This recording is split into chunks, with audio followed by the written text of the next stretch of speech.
What led you to DARPA? Mm. I was just finishing up Operation Paperclip, which is about Nazi scientists who came to America after the war to build America's weapons programs and the really dark and ugly weapons programs like biological weapons and chemical weapons. And these Nazi scientists, going down that rabbit hole, and I went to Germany and sat in the Bundesarchives with a translator and read these documents, met children of Nazis. And the whole thing was so overwhelming. And I was working with my editor, John Parsley, at the time, the end of, as we were getting that book ready for publication. And he said to me, wait a minute, whatever happened to von Braun, who was the sort of most well-known Nazi scientist who, was so involved in NASA and essentially got us to the moon. And I said, oh, well, funny you should ask, and I had just gotten this detail that von Braun had sort of as the rocket program was taking a turn in 1957, the government was creating this new organization then it was called ARPA.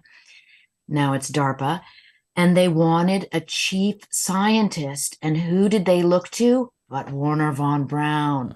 And they asked him, the Joint Chiefs of Staff asked von Braun, this former Nazi. I mean, he was like, Hitler's favorite scientist. That's not an exaggeration. And they asked him to come to the Pentagon and lead DARPA. And his response was, I will do it if I can bring 12 of my colleagues with me, AKA 12 Nazis. And that was the line in the sand for the Pentagon. They said, no, thanks. And instead, they found a director in Herb York, who I write about at length in the Pentagon's brain. And John Parsley said to me, that's fascinating. Maybe you should write about DARPA. And off you went to the races. And I have lots of questions about Operation Paperclip. So off you went to the races on DARPA. And I also didn't know that DARPA started developing drones in the 1960s during Vietnam. Yes. Did they actually use them in Vietnam, or were they just developing and testing? Or they were developing and testing kind of at that edge of where, and about this world where the technical war theater, ends and where the no-go, the behind enemy lines begins. And when I was learning about DARPA, because I do go into my subjects not knowing, and that is the process of learning. And I think one of the reasons why I am a popular writer, meaning all kinds of people read me. I know I'm read by the generals at the Pentagon, but I'm also read by the little old ladies in South Dakota, or your mom, the librarian. There right? It is, yep.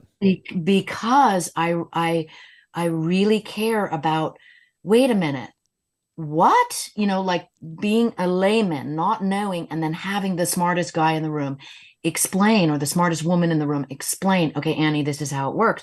And that was my experience with drones and DARPA, and that, it was called McNamara's fence, this idea of using sensor technology, which now people just immediately think has always been there in the war zone. And of course it hasn't. And I learned that it was absolutely conceived and developed in Vietnam.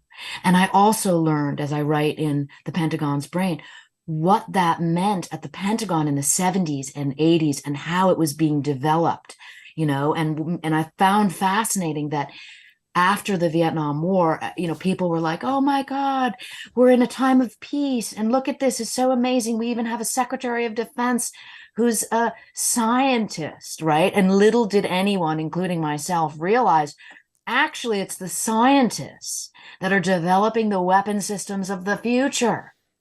And that, John Foster is who you're referring to, who it was his love of remote control airplanes that led to the conception of drones in the war theater.